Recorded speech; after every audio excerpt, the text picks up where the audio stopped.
بعض لوگ واقعی بڑا دکھ دیتے ہیں، تکلیف پہنچاتے ہیں اور ان کی دی ہوئی تکلیفیں یاد آتی ہیں تو دل دکھتا بھی ہے، تو اس کا بعض اوقات بندہ علاج نہیں کر پاتا۔ تو میں نے تو وہ طریقہ آزمایا ہے، آپ بھی آزمائیں۔ جس نے دکھ دیا ہے اس کو تصور میں لائیں اور اپنے گھر میں بیٹھ کے کہیں جا تجھے معاف کیا، جا تجھے معاف کیا۔ آپ اس کو معاف کر رہے ہیں، یہاں سے ہلکے ہوتے چلے جائیں گے۔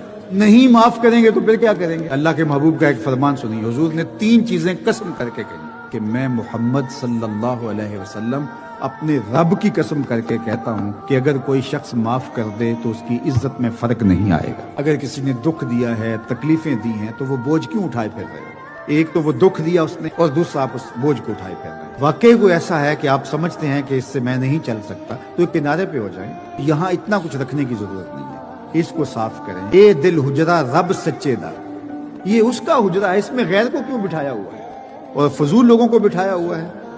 تو اس دل کے اندر اسی کے جلوے ہونے چاہیے۔